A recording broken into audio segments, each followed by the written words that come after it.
Bienvenidos a Sin Conservantes, el programa de Ciencia y Ambiente de la Facultad de Ciencias Exactas y Naturales de la Universidad Nacional de Mar del Plata. En el programa de hoy vamos a hablar del animal más mortífero para el hombre, uno que causa 750.000 muertes al año, el mosquito. Pero en el último bloque vamos a escuchar un coro de nuestra facultad. Y salimos a la calle a preguntar, ¿cuánto tiempo vive un mosquito? No, te soy honesto, no sé cuánto vive, no te podría decir porque no sé. Un año. Poco. Cuando pica creo que muere, ¿no? ¿Cuánto vive un mosquito? Ni idea, no sé. Dicen una picadura, ¿no? ¿Cuánto vive un mosquito? Una semana. Ay, ni idea, poquito. 24 horas creo, pero hay que tener cuidado con el dengue. No tengo idea. Una semana tengo entendido.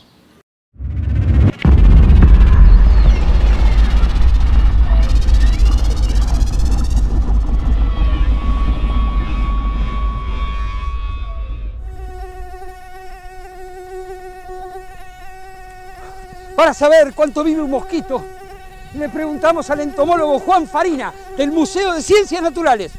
Y esto fue lo que nos dijo. En realidad tienen muy poca esperanza de vida los mosquitos, pero el tiempo depende de varios factores. Uno de los factores son los ambientales, temperatura, humedad, época del año. Son todos esos factores que influyen en la longevidad de un mosquito. Factores de sexo, los machos viven mucho menos que las hembras. En términos generales se puede decir que viven alrededor de 15 días, entre una semana los machos y un mes las hembras. Dentro de la población de mosquitos hay algunos individuos que pueden llegar a vivir más tiempo. Algunas hembras pueden llegar a vivir hasta 6 meses. Aquellas que quedan adentro de casas o de albergues de animales que están más protegidas y, digamos, su tiempo de vida se prolonga. Una de las especies más grandes y más molestas de mosquitos que aparecen en verano es el Aedes albifasciatus. Es un mosquito de más de 5 milímetros, rayado, de color negro y blanco, y que se desarrolla en aquellos cuerpos de aguas temporales de los ambientes rurales. O sea, cualquier cuneta, pozo que hay en un terreno es el lugar ideal para el desarrollo. Ahora bien, estos mosquitos ponen los huevos en el borde de estos cuerpos de agua. Cuando baja el nivel de agua, los huevos adquieren resistencia. Cuando vuelve a llover y el nivel supera al de los huevos, recién ahí nacen las larvas y se desarrollan en estos lugares. Por eso es tan importante en el control de estos animales primero rellenar esos lugares y tener en cuenta que en los alrededores también pueden haber quedado los huevos, o sea, tiene que haber un trabajo del terreno como para eliminarlos definitivamente.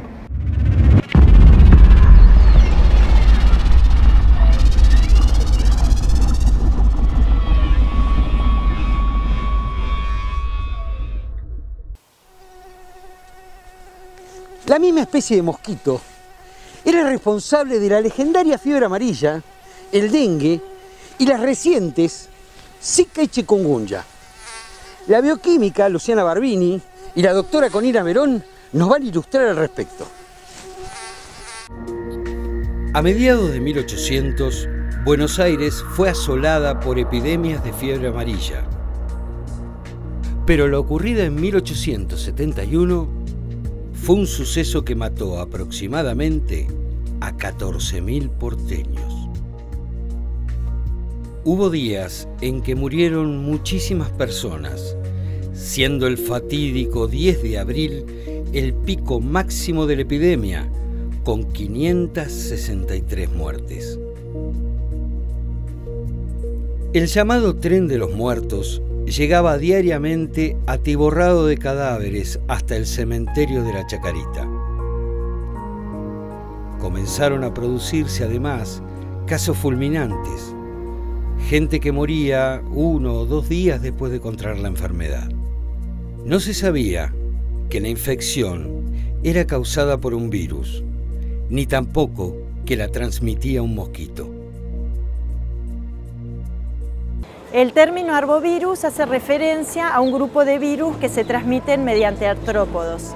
Entre los artrópodos se encuentran los insectos, los cuales al picar un animal o un individuo pueden transmitir la infección viral.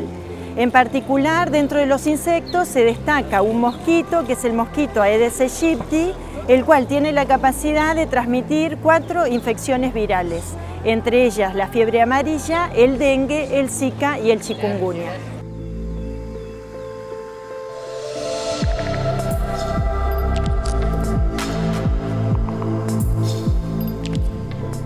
La fiebre amarilla es una enfermedad de origen viral, aguda y hemorrágica que resulta endémica en las regiones tropicales de África, en América Central y Sudamérica. El cuadro clínico empieza aproximadamente de 3 a 6 días después de la picadura del mosquito infectado y se caracteriza por presentar fiebre, dolores musculares, de cabeza, náuseas y vómitos. Se denomina fiebre amarilla porque algunos pacientes progresan hacia una fase que se denomina fase tóxica, en la cual la característica es que presentan ictericia. La gran mayoría de los pacientes que se infectan y hacen ese cuadro clínico que describí anteriormente, resuelven la infección, pero un 15%, después de 24 horas de haber resuelto esa infección, evolucionan a un cuadro que se denomina cuadro tóxico, en el cual el 50% de los pacientes pueden morir, dado que se afectan múltiples sistemas. En la actualidad no existe un tratamiento antiviral específico para tratar la enfermedad, pero sí se dispone para prevenir de una vacuna, que se trata de una vacuna virus atenuado, que se administra una única dosis y esa dosis confiere inmunidad duradera de por vida. Si hablamos de mosquitos, en el mundo existen una gran cantidad de especies de mosquitos diferentes, ¿sí? Solamente en Argentina hay entre 200 y 300 especies más o menos presentes, y entre ellas el principal transmisor de algunas enfermedades de las que se está hablando mucho en este momento, como son Zika, dengue, chikungunya, fiebre amarilla, es Aedes aegypti. Aedes aegypti es una especie que no es nativa, no es originaria de Argentina, es originaria de África, y se cree que los primeros ejemplares vinieron en barcos cuando fueron trasladados los esclavos africanos hacia América, y a partir de ese primer foco se fueron distribuyendo por acción del hombre al resto de los países de América. Otro de los virus transmitidos por la picadura de este mismo mosquito es el virus chikungunya, el cual fue descrito por primera vez en el año 1952 en Tanzania. En la actualidad el mosquito no está solo localizado en África, sino que también está presente en Asia, en Europa, y desde el año 2013 se encuentra también en América. La Organización Mundial de la Salud describió que durante el año 2014 solamente en América ocurrieron 15.000 casos de infección por el virus chikungunya. Es muy importante hacer un diagnóstico diferencial con la infección por virus dengue, porque tienen una sintomatología bastante parecida en las dos infecciones, pero en este caso la infección por chikungunya tiene dolores que son mucho más intensos y además son más localizados a nivel de las articulaciones y de los tendones. Es muy importante remarcar que de todas estas infecciones virales de las cuales estamos hablando, la principal medida de prevención es el control del mosquito Aedes aegypti. Para poder entender cómo funciona esto, hay que entender un poco o conocer un poco cómo es el ciclo del mosquito. La hembra deposita sus huevos en lugares donde hay agua o en lugares donde hay humedad y son posibles lugares, o sea, lugares que posiblemente van a ser inundados, ¿está bien? La hembra deposita los huevos, los cementa con una sustancia, y cuando ese recipiente se llena de agua, en general en el caso de Aedes aegypti, preferiblemente agua limpia, agua de lluvia, y las condiciones están dadas, condiciones de temperatura, sobre todo, ¿sí? Humedad y temperatura, esos huevos entonces van a eclosionar, ¿sí?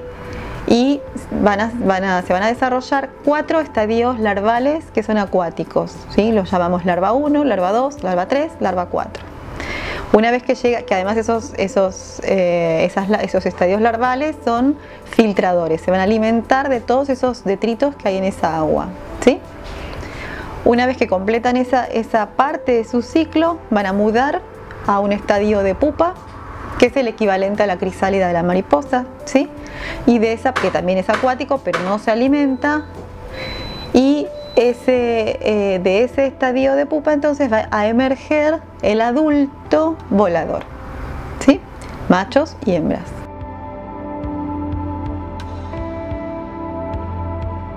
Ambos, machos y hembras, se alimentan de sustancias azucaradas, copulan y para que la hembra pueda completar su ciclo gonadotrófico, o sea, el ciclo de desarrollo de sus huevos, necesita un extra de energía. ¿Cómo obtiene esa extra energía? Picando a un vertebrado, ¿sí? Tomando sangre de un vertebrado. Y de esa manera puede completar su ciclo gonadotrófico y nuevamente colocar esos huevos, lo que le llamamos nosotros oviponer, otra vez en un ambiente en donde va a haber humedad y puedan desarrollarse sus larvas.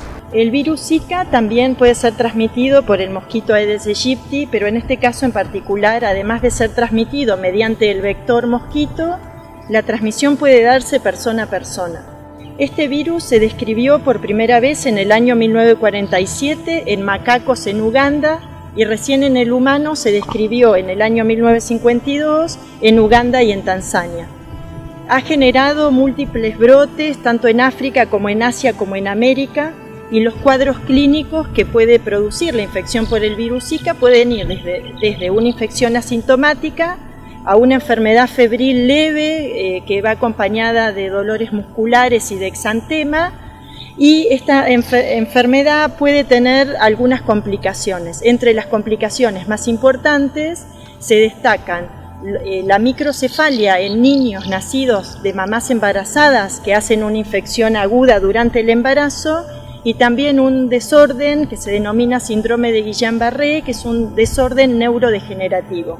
En la actualidad no existe un tratamiento antiviral específico para tratar la infección, ni tampoco una vacuna para prevenirlo. ¿Por qué decimos que estos insectos transmiten enfermedades?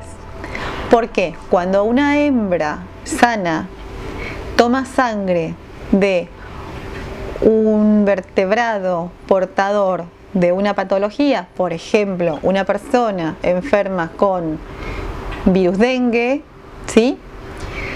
Toma sangre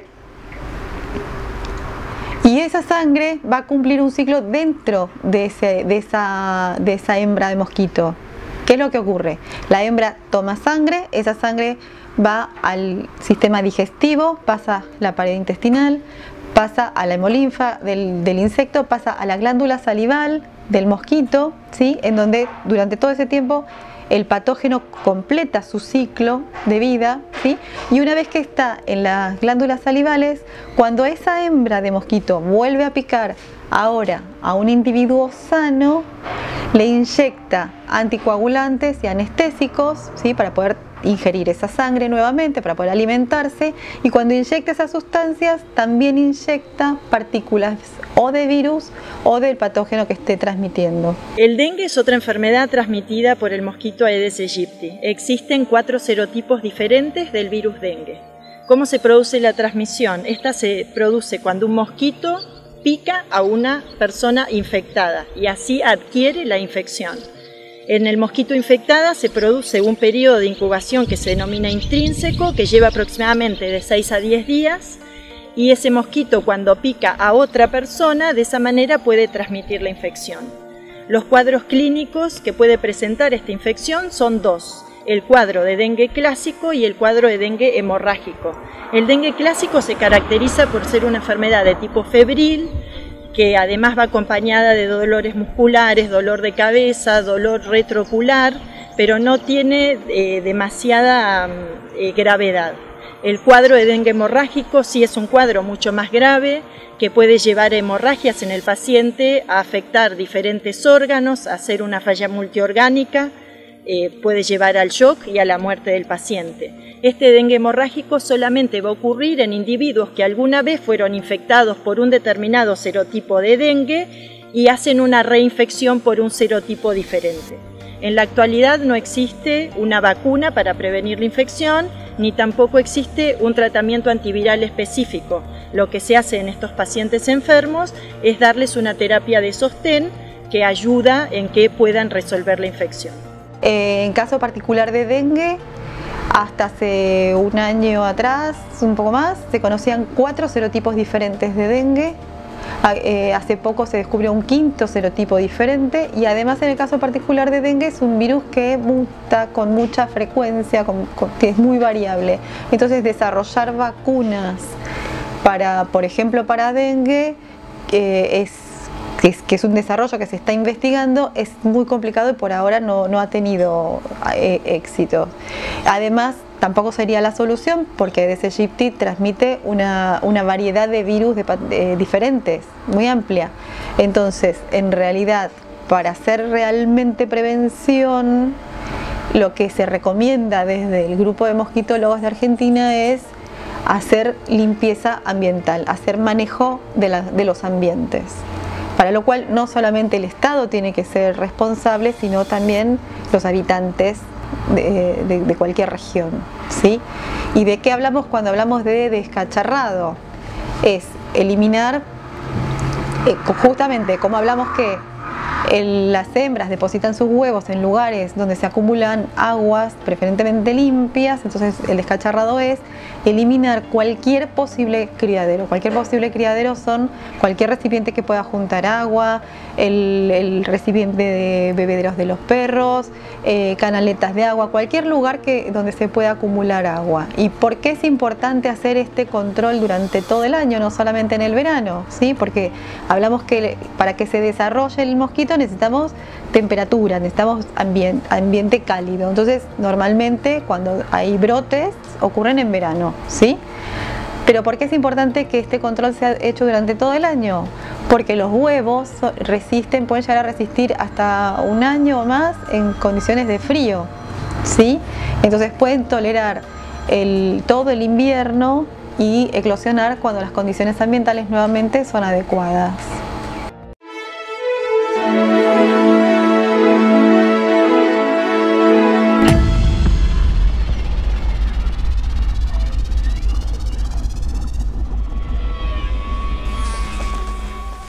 Un grupo de estudiantes y docentes de nuestra facultad, dirigidos por el excelente músico marplatense Marcelo Sanjurjo, nos van a hacer escuchar Samba para olvidar.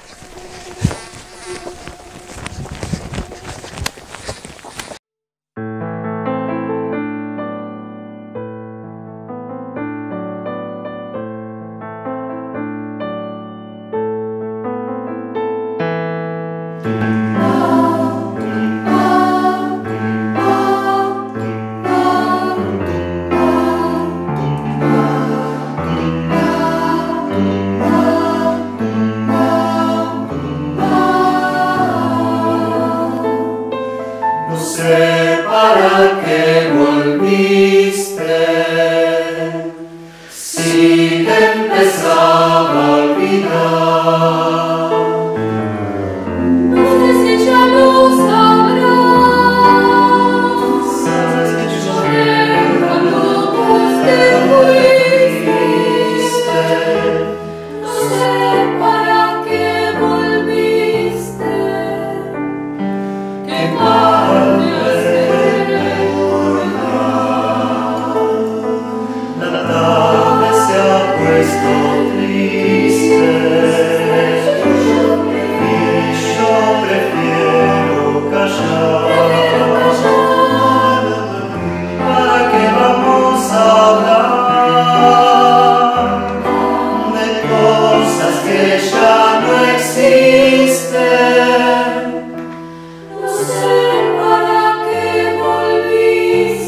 samba vivió conmigo, parte de mi soledad. No sé si ya lo sabrás, mi vida se fue contigo, contigo mi amor, contigo, que mal me recordar. Mis manos ya son de barro, tanto apretar al dolor. Y ahora que me falta el sol, no sé qué venís buscando. Llorando, mi amor, llorando. Olvídame vos. Qué pena me da saber que al final de este amor ya no quiero nada. Solo una pobre canción. Solo una canción.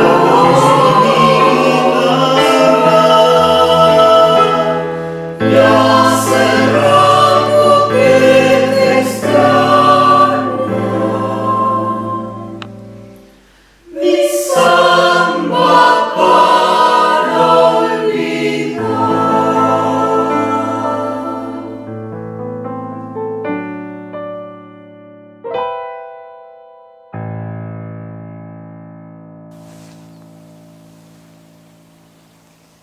Esto ha sido todo por hoy en Sin Conservantes.